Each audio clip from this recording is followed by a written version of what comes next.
With E3 2021 done and dusted, which games were really worth getting excited about?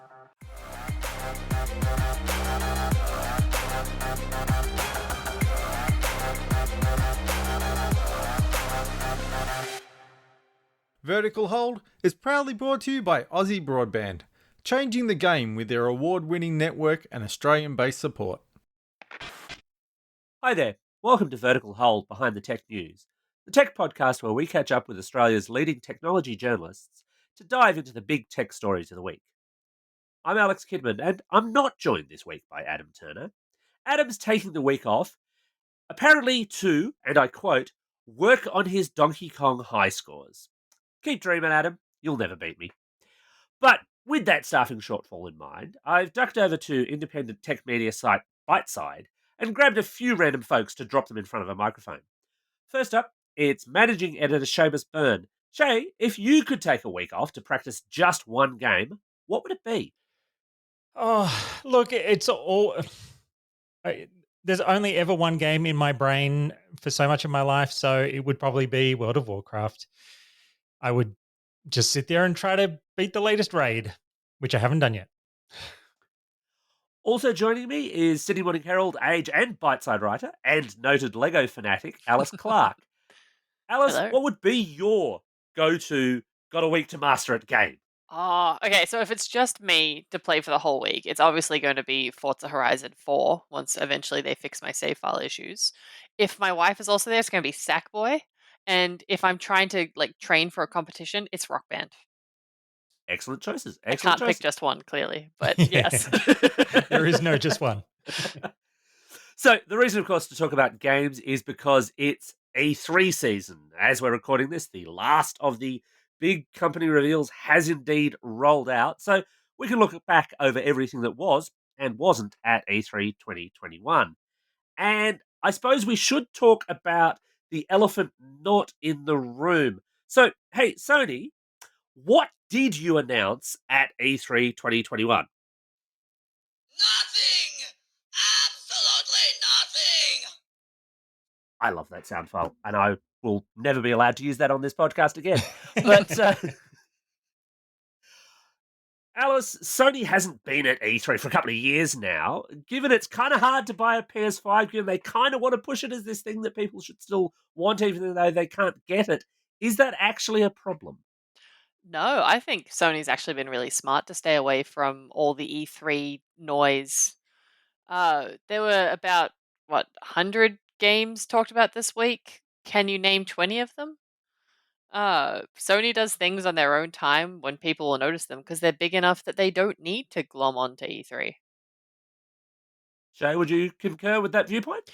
Yeah, I mean, one thing I did notice this year, and it might even be partly because Sony was, they did their little pre-announced thing with Horizon Zero Dawn, and there's that general bubble of E3 that they don't have to specifically attach themselves to still just kind of go, well, we'll go a week early to catch some attention while everybody else is shutting up because they're saving it for next week. Or likewise, they could go and announce something next week when everybody's over trying to catch up on 100 games that got announced this week, and instead, again, get nice clear air to talk about something then. So totally, it makes perfect sense to live around the edges of the bubble rather than throwing yourself right in the middle of it. We did mention 100-odd games announced, and Sony not being there left Microsoft kind of in a command position.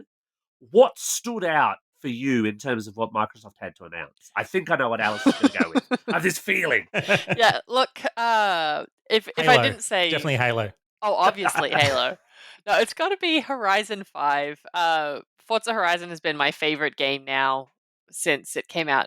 The first one came out in 2012, and every single year it gets better. And every year I'm like, why would I want another one? Everything I have is right here. This year I got caught up, well, actually last year I got caught up in the big game-breaking progress bug that a few people did in Horizon 4 that is apparently now going to get fixed next month. So I haven't been able to play Horizon 4 in a year. So I'm really excited for 5 because I have no idea what's been going on for the last year in the game. I want to know what happens next. I want to see how they build on it. Can't you just delete it and start over again? Alice, I mean, isn't that the easy option? Could you delete your Warcraft save file and just start again? Shut up. I can delete Seamus's Warcraft file. I'm willing to take that bullet.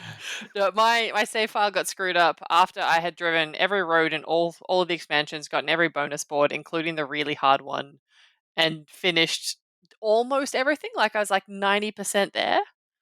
And the same thing happened in Horizon 2 when they randomly deleted a bunch of save files, and mine got caught up in that when I was at 97% on all the achievements.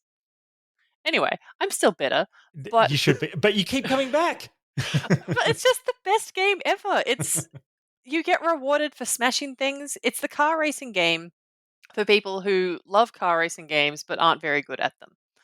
Because it's not saying you must race in this serious race, and if you don't win, you are a failure. It's like, hey, would you like to do a race, or would you like to drive around the countryside smashing into fences and collecting points, and maybe you'll race someone, or maybe you'll play violent hide and seek. Like, there's options. It feels like a good point there that, I've always been sad that we lost Project Gotham Racing as a series because it was the arcade fun times compared to the, core Forza being the, Xbox sim racer. But totally, Horizon became that option that in so many ways is better because it's free driving. Ultimately, Project Gotham Racing was still races. And then we had Burnout Paradise kind of off on that other, like a different company making that one. And then we sort of, Forza Horizon really has been that lovely blend of crazy, hectic arcade fun and just cruising around, having a nice time. Yeah, it's a game that wants you to have fun, and it doesn't really care how you want to have. Like, as long as your idea of fun is driving around in a car Yes, doing driving. something, there is something that you will enjoy. Like in the new one, you can make your own car bowling game that you can Yes. play with friends or by yourself. Like you can make all of your own weird challenges. But this year, I was talking to the creative director Mike Brown yesterday, actually, and the big news is that this year there will be a campaign that you can play from start to finish, and it will end. And then there's more things for you to do, but you will get to finish it, That's which nice. you couldn't do in Horizon 4. And it'll take about 25 hours to finish the main story. And then you can spend about 500 or 600 hours doing everything else. Or longer if you're you, presumably. Yeah, definitely. Definitely longer. I'm going to have a good time. So Microsoft was also pushing Game Pass really, really hard. I mean, this is so central to its overall strategy, with just so many titles they're throwing into their. Well, we've got Flight Sim coming to the Xbox Series. They drove a truckload of money up to Disney to get Jack Sparrow into Sea of Thieves. Is that enough to revitalize Sea of Thieves? Do you think?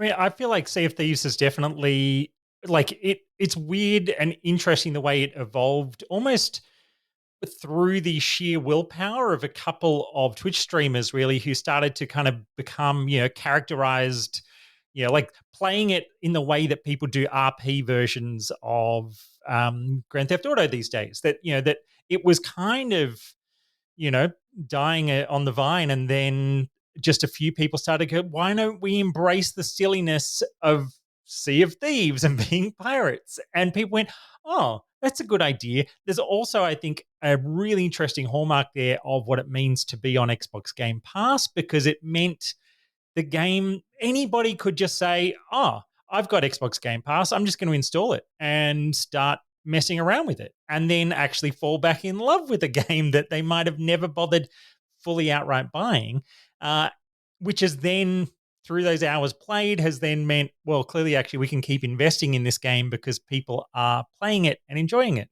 So yeah, it is fascinating to then see them, I guess, in some ways just keep embracing the fun and the silliness, and then going, well, what better ghostly pirate silliness is there than Pirates of the Caribbean and its evolved form of movies? Yeah.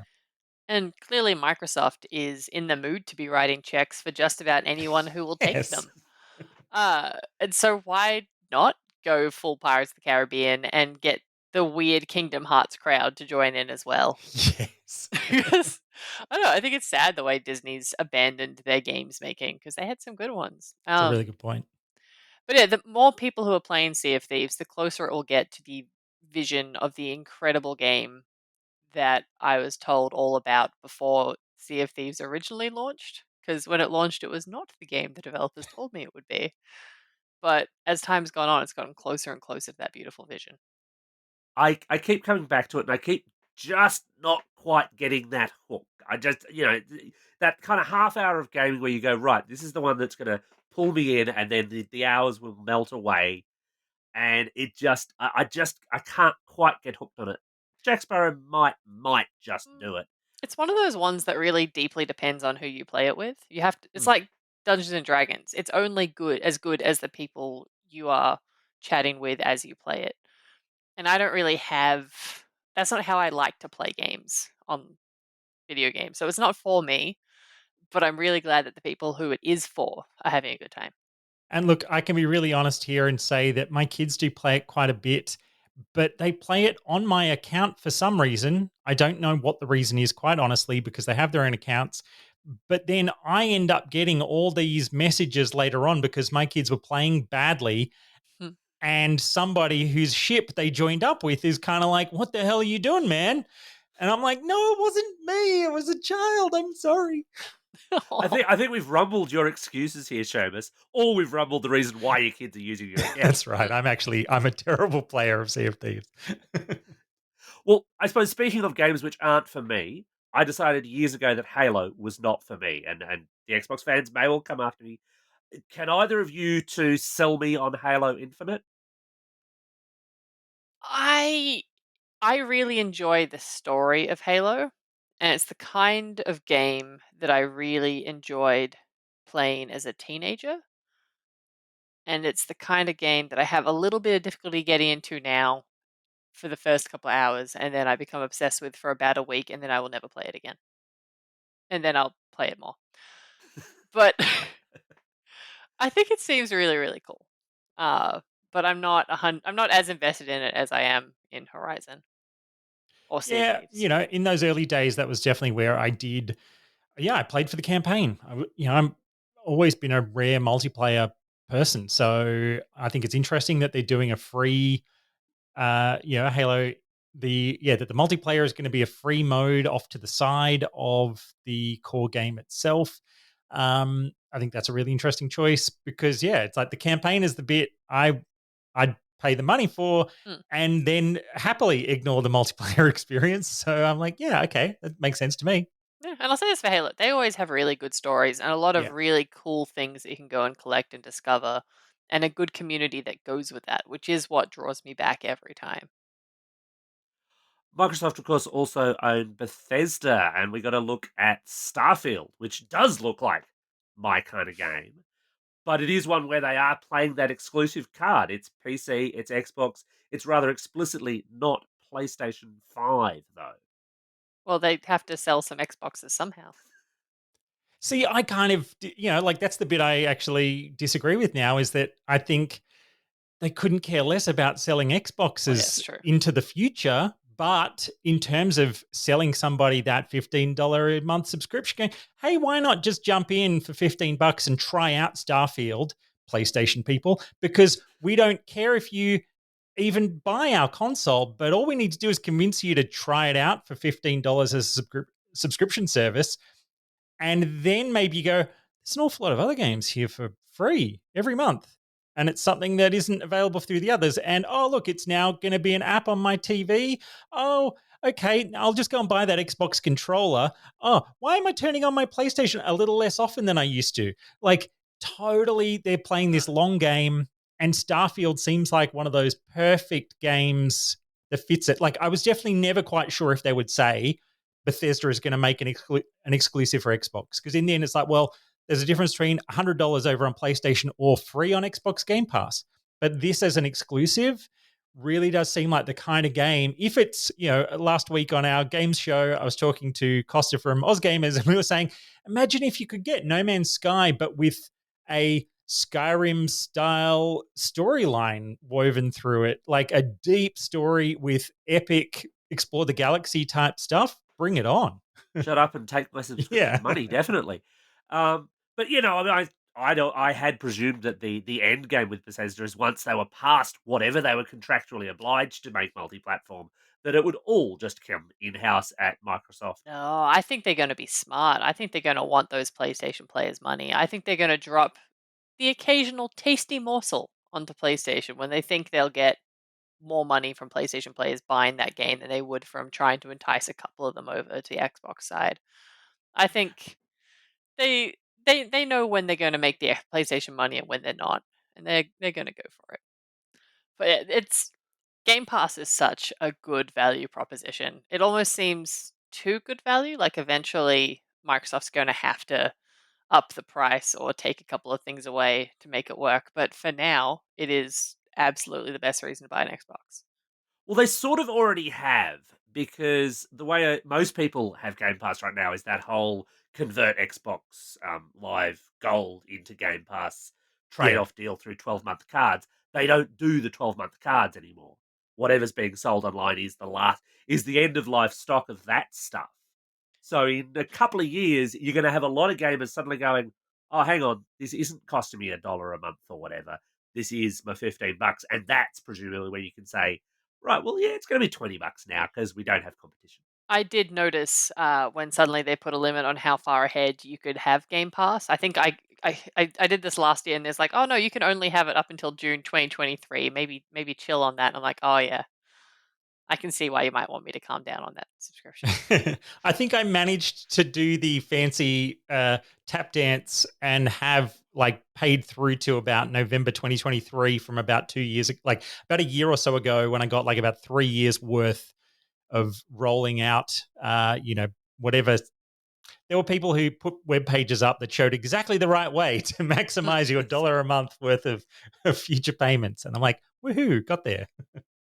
Nice. Well, the flip side of that, and one of the better attention-seeking gimmicks that I spotted this E3 was via Devolver Digital, because one of the titles that they're releasing is physical only.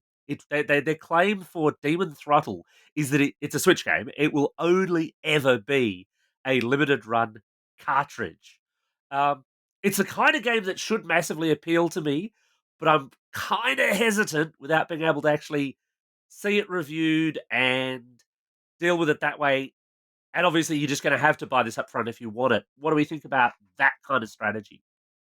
I mean, I adore Devolver just precisely because of their crazy shenanigans at E3s and the way that they have, turned the press conference into this, absurdist art form. Complete with people being murdered live on stage. Murdered live on stage. I'm throwing air quotes for those listening. And yeah, I'm not accusing Devolver of actually murdering anybody. But they kind of have kept playing with it. They took the piss out of the whole idea of subscription service with the Max Pass Plus, where you get nothing for something and you get more if you give nothing, and just this crazy weirdness.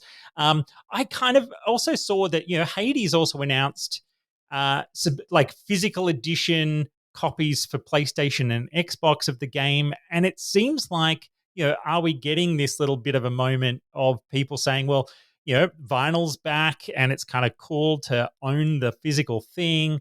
So some of these things that launched as digital games and have built kind of a really big following, that there's almost like this idea of going, well, yeah, we're going to sell you a boxed copy again, because that way you feel more of a sense of ownership than if you just had the digital copy. I mean, I'm not sure, but it's an interesting thing definitely that's going on out there. The number of times lately things have been taken out of stores, or suddenly music that I wanted to listen to wasn't on my streaming service anymore. You will pry my physical media out of my cold dead hands. You can never truly own anything you only own digitally. And granted, the same goes for games because they can just pull support at any time. But yeah, no, I want to own the thing physically if I'm paying for it. Mm. I mean, even things like the announcement. Oh well, I'm probably jumping ahead, but with the new Zelda Game and Watch thing with Nintendo, there's just like clever things like where again it's like, well, here's a thing that is absolutely 100% a thing you will hold in your hand, and until Bitrot sets in, it is yours. Look, that my pre-order is already in on that thing. My pre-order is already in on that thing. And I did want to get to Nintendo in a little bit. We also saw a bunch of kind of movie tie-in games. You've got what? Avatar: Frontiers of Pandora, which to me seems to absolutely mimic Avatar the movie. Incredibly pretty, seems to have almost no substance whatsoever. Yeah, imagine working on a movie for 10 years and then forgetting to include a plot. I mean, how embarrassing. And then making sequels, presumably, because I believe Frontiers of Pandora is meant to tie in with Avatar 2. We'll see when that eventually happens. I think that's kind of like the last Game of Thrones book. It'll happen when it happens. And look, James Cameron just loves to keep getting bigger and bigger with the sense of failure around his things. You know, like Titanic was eternally going to be the biggest flop of all time. It made all of the money. Then Avatar was going to be an even bigger flop because he was spending even more money on it. And then it made all of the money ever. And now we're even more years down the road of trying to make these sequels. And it's like, come on, surely we're all over it. I will never doubt James Cameron at his ability to make money and make very pretty pictures, if not things that have more under the surface than prettiness.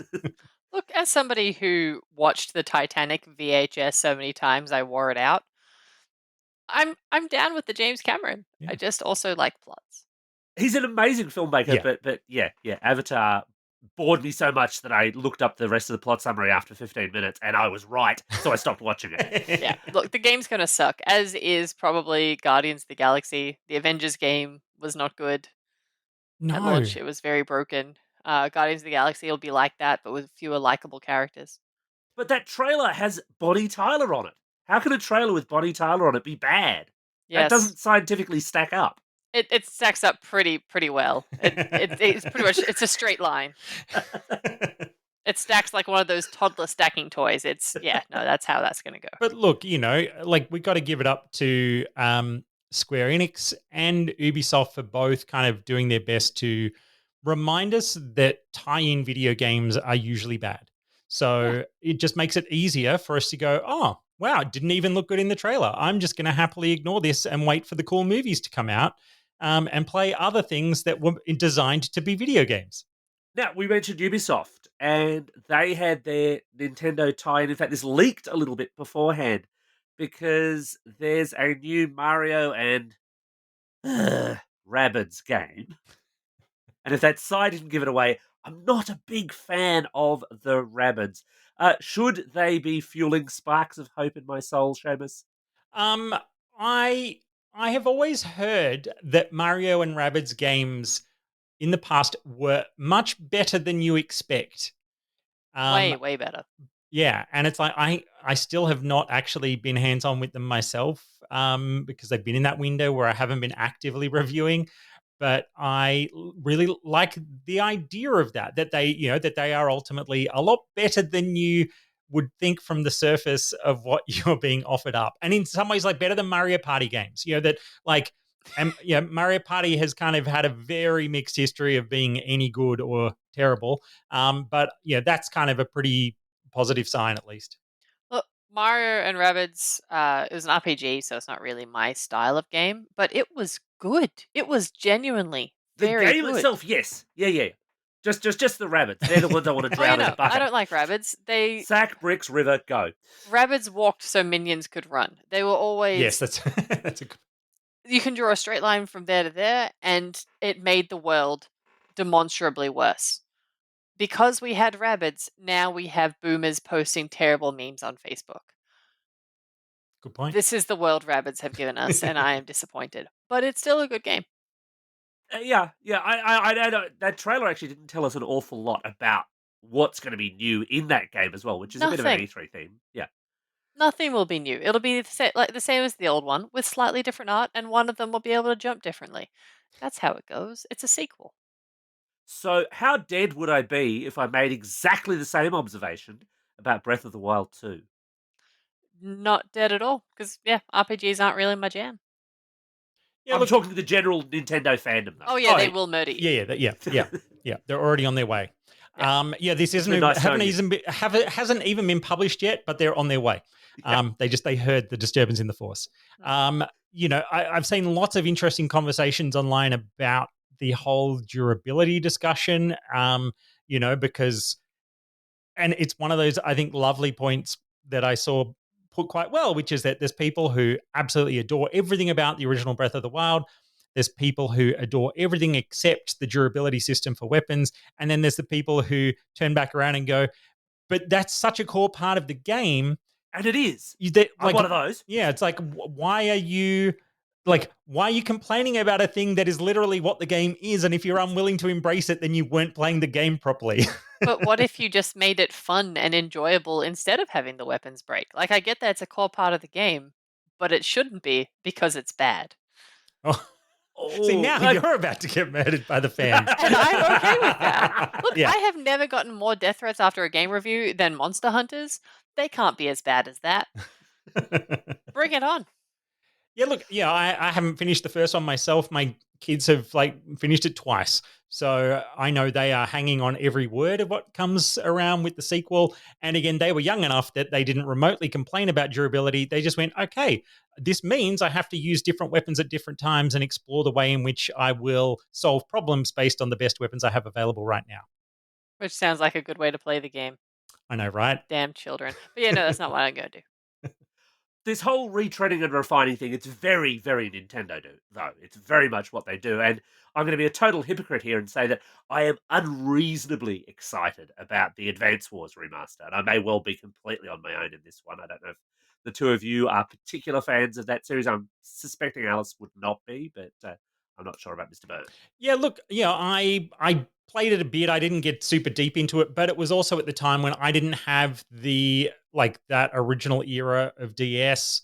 It was pre-DS, so it was like Game Boy Advance and stuff like that, wasn't it? For the English language version, yeah. Game Boy Advance. And so I do really like the idea of, this style of tactical game on a Switch format, because it is something that, that kind of strategy does interest me, but I haven't often had it available to me on platforms that have done it well, and exist in that space where you do want to just chill out and curl up, or play it on a train or whatever it might be. And I think Switch is going to be great for giving this turn-based style gameplay into that when you're not in front of your main TV Switch mode. That's where I think this style of game will really shine. So I'm excited to actually, get in there and play this. And you're right. It's like, it doesn't seem like they're even talking about it as just a remaster or something, but a real sort of, okay, you're going to have this experience, but it's going to be built in quite in a modern way. And that's what I love about, you're right. Nintendo's been retreading a lot of stuff and it's part of their cycle now, but I vastly prefer the way that they are doing that to the way, sort of Blizzard has done things recently. And, I know the Diablo 2 Resurrected got a date announced during E3. And it's the style of thing where I'm like, I love the idea of playing the Diablo 2 story again, but give me the full remaster that includes upgrading the inventory system. Don't make me fight my way through inventory all over again. And again, it's right. That's what Breath of the Wild was when it comes to durability systems. Diablo, it's like that's what it was when it came out, but we've gotten better at inventory systems since then. So you can change that so I don't have to play Tetris in my bag as a core part of my gameplay experience. So Advance Wars wasn't for you, Breath of the Wild 2 probably not for you, Alice. What did Nintendo have to show off that did spark joy in your heart? There was something.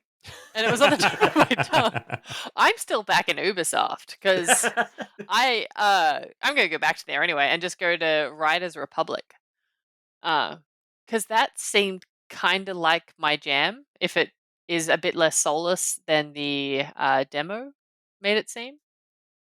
You've seen this? This is the trail bikes sort of looks like a Trials game thing, or am I thinking this of the is wrong Forza Horizon, but on bikes downhill. and skateboards. Yeah. And downhill, yeah. So it's... I was wondering if the, downhill Forza is actually your jam or not, because in the end, it isn't really letting you drive forever. Or, this one might be, because again, I'm slightly confused.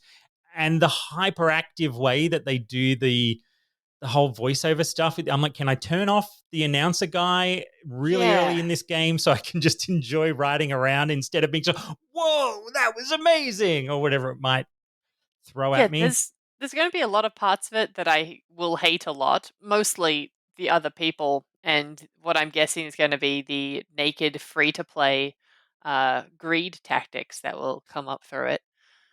But As if if Ubisoft would ever do that. if it's not the worst case scenario that I immediately jumped to during the demo, I think I'm going to enjoy it and play it a lot. To disappointments, anything you were hoping to see, a Switch Pro, a Beyond Good and Evil 2, uh, anything else?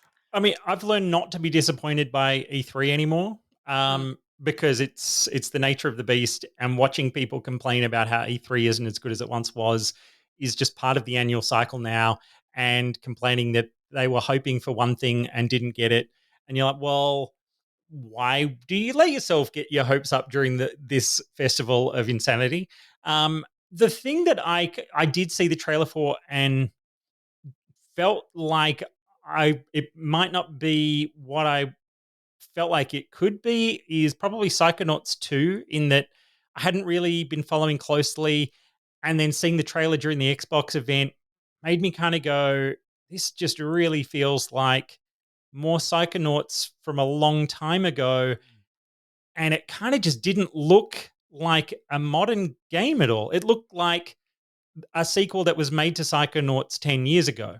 Um, and I'm not sure if that's an aesthetic they were going for, or there was a big part of it that made me think, I'm really worried this is just going to feel dated, because maybe Double Fine is finding itself a bit, behind the times in the way it's approaching this game or something. It was kind of confusing to me that it just didn't quite feel like the game I thought it was going to become. Mm. Yeah, I think it could still be cool, but yeah, it did look a bit I hope dated. so. And look, going in with low expectations, always a good opportunity to be pleasantly surprised. Well, so I also went in with low expectations and still came out with some disappointments. I would have liked to have seen a canonical queer lead. They're cool. Last year we had 2. This I was year about would to like say, 1. you had yours last year. What's the problem? Last year I had 2 queers. 2 this year. I actually had you my were Dudley above Dursley quota, one. and that was 2 last year, 0 this year. Sorry about that. Yeah, that's fair. I would have liked a Sims 5. It doesn't need to go on beyond Sims 4. I just want one. A Switch Pro would have been really, really good. Any other games? And obviously, this podcast could run for days if we wanted It to. really could. But anything else? Any other single games that we haven't talked about that you really want to highlight? I was super excited about Redfall. It was one of those nice games where I'm like, here's something I've never heard anything about. It gets a reveal. There's a bunch of characters, like it's got the Left 4 Dead style vibe, but then you've got a team of characters with interesting powers going on in this co-op game, and they've gone vampires instead of zombies. And I'm like, bring on more alternate bad guys to zombie fests. And it really had a good sense to it that there's some serious threat here with these enemies that is different to just there are hordes of enemies.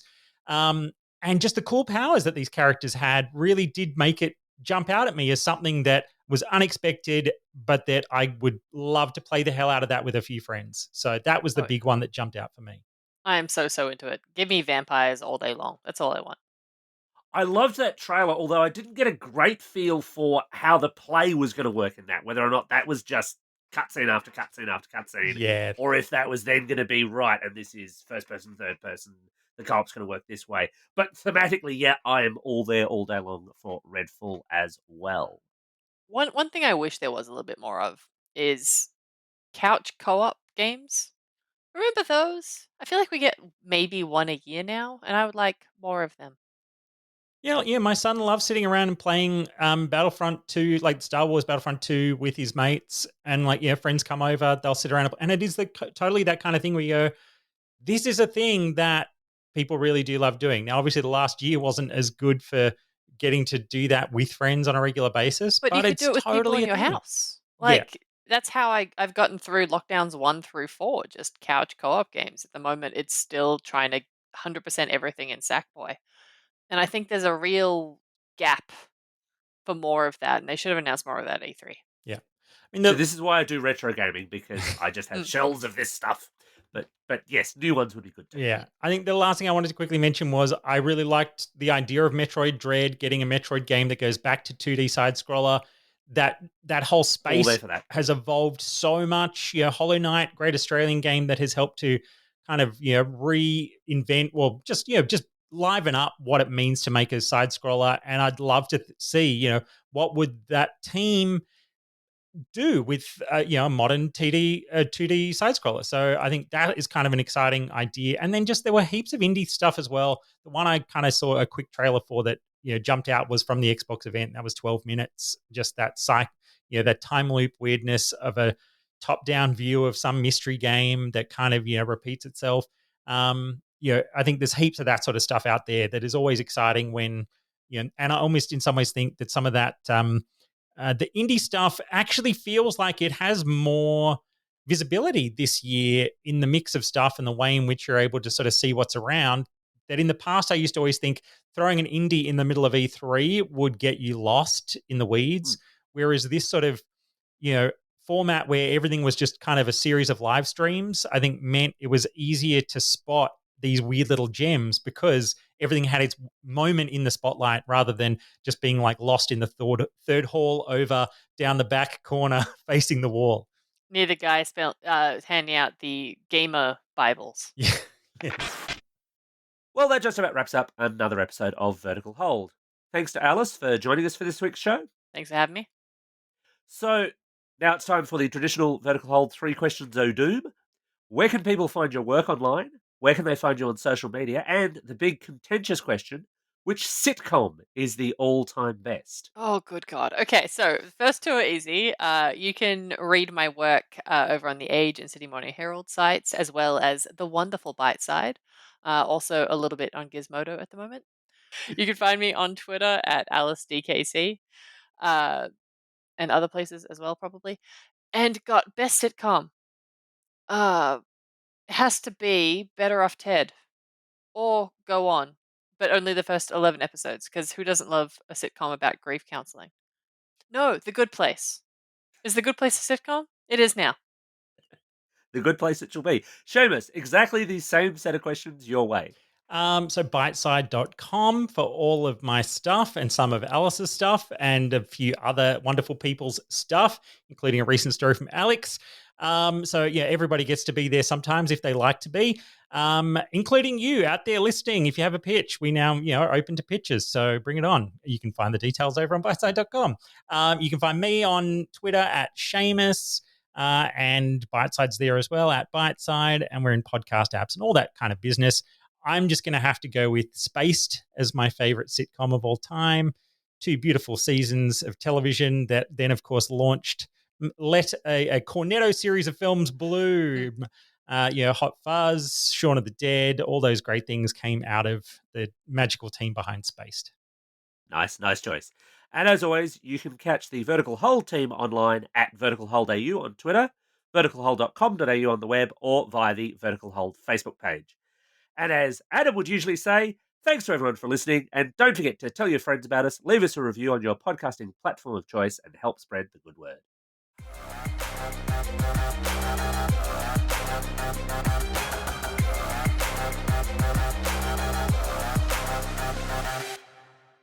Vertical Hold is proudly brought to you by Aussie Broadband, changing the game with their award-winning network and Australian-based support.